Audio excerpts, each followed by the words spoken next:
So welcome back to Fat to Fit, everybody. My name is Devani, and today we will be talking about the 10 most common saturated fats that you can find practically anywhere in your grocery store, in your cabinet. So let's get into it. So what is a saturated fat? Well, a saturated fat is a type of fat in which the fatty acid chains all have a single bond. Now, the only difference between saturated fats and unsaturated fats are their chemical structures. This is why you can leave butter sitting at room temperature and it won't completely melt versus you having something like olive oil. And notice at room temperature, it's a liquid. Alright, so now the main forms of a saturated fat would be things like fatty meat, right? Like let's say pork, which is one of the fattiest meats you can find, right? Then you have cheese, you have butter, you have beef tallow, or tallow in general. You have lard, you have palm oil, coconut oil, and even cocoa butter. Alright, with that being said, let's just dive into the top 10 saturated fats that we can find and consume, right? So our top number 1 saturated fat that we can find would be stearic acid. Stearic acid actually allows you to lower your LDL cholesterol a little bit more so. Not a lot much by comparison to, like, let's say something else, but it definitely does help. Alright, now your LDL cholesterol would be your bad cholesterol. But however, you do have good cholesterol, which would be your HDL. Scientists do believe that stearic acid within the saturated fat family would be the healthiest saturated fat that you could have. So typically, where you would find stearic acid would be in animal fat. So we're talking about Alright, so typically, where you would find stearic acid would be in animal fat. So let's think, for example, lard. Where can you find lard? You can find it at it's not at every single supermarket chain. Like you wouldn't find it at a Whole Foods. I can't imagine that. Beef tallow, yeah, you can find beef tallow at Whole Foods. If you want to find traditional lard, like for pork lard or whatever, you have a good chance of finding it at a more independently owned supermarket. You could find it on Amazon as well. I think I'm actually going to throw up a picture of the lard that I use. So, maybe you can also find it yourself and order it out, try it out. I don't have any... believe me, I wish I was getting commission off sending you to the Amazon link, but I'm not, so it's okay. I've been cooking with lard for years, and if anything, it's helped me lose weight instead of gain weight, Now, it also says, the article also tells us that levels of stearic acid are usually low in plant fats, right? So you wouldn't really, except in coconut oil and cocoa butter and palm oil as well. So in those other sources, so we have lard, we have coconut oil, cocoa butter, and palm oil.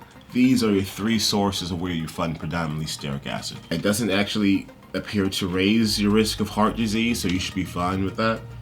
That proves my point. I mean, I've been cooking with lard for a long, long time.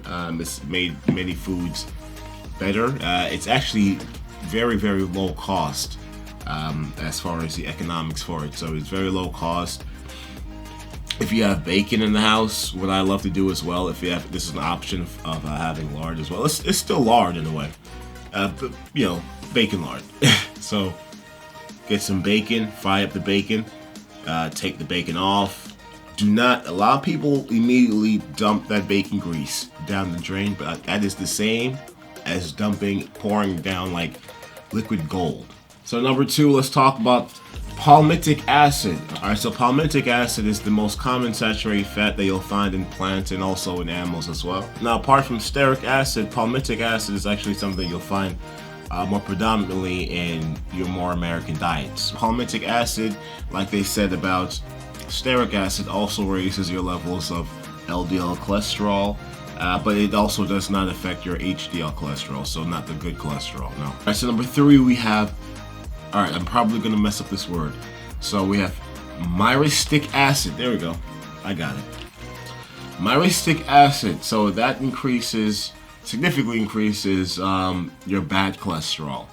Right, so keep in mind, pretty much all of these saturated fats, they are going on the limb that saturated fats are the bad fats. Saturated fats and trans fats are the bad fats. Like they're lumping them together.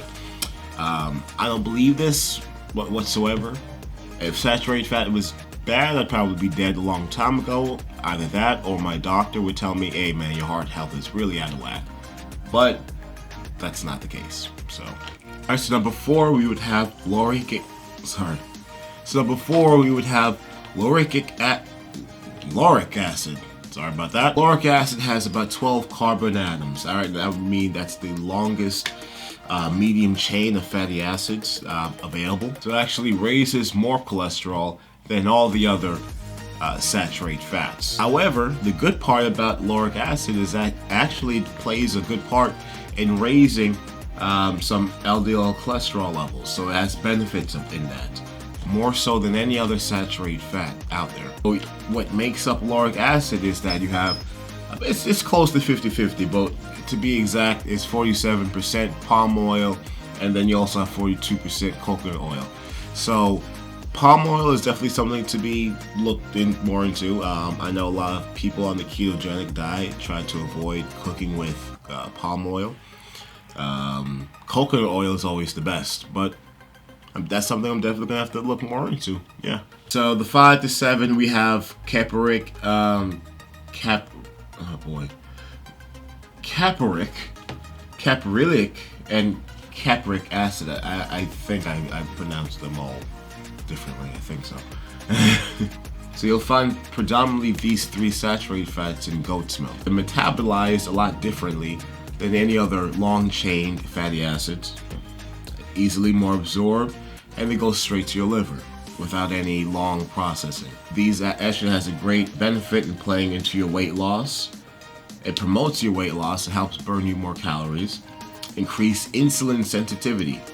Alright, so be careful with that, especially if you are a diabetic. A third benefit would be actually maybe something that epileptics could actually benefit from, and it actually reduces seizures. So it actually has anti-seizure effects, especially when you play that into the ketogenic diet. So definitely look more into that. The last 2 would be your short-chain fatty acids. It would be your butyric acid, your propionic acid, and your acetic acid. Come on, people, you have to give me a like for at least trying to pronounce some of these words.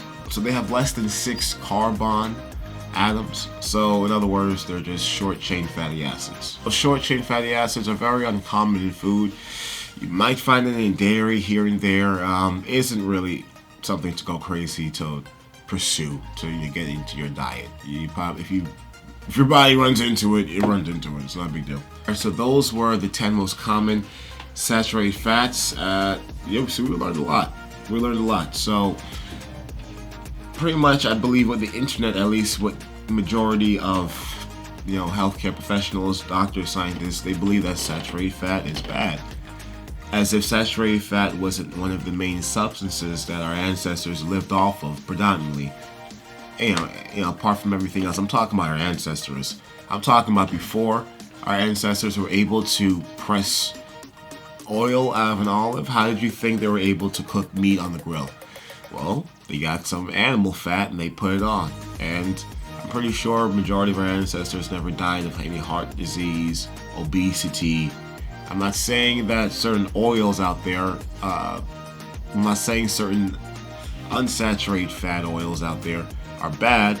However, in my experience, through living my life ketogenically, I do believe that saturated fats are a great benefit to your health. The more saturated fat that I take in, and this is my anecdotal experience, as long as I pair that in with regular exercise, the fat burns off, stays off. But however, if I was using canola oil and everything, I wouldn't be seeing this progress, I guarantee you that. Alright? So, we'll talk more about unsaturated fats, more about oils that we can find typically, what it does into our health. Alright, so thank you for watching. We're going to talk more about oils, more about fats. Nutrition plays about 60% of our overall health and our changes to our body, so that's a little bit more important than physical exercise entirely. So it's very, very huge to dwell on this for a bit, right? Thank you for watching. Please like, comment, subscribe. Let me know down below what type of saturated fat that you normally eat. What type of, do you typically eat lard when you cook your food? Do you cook your food in butter? Let me know that. And, take care. See you in the next video, okay? Deuces.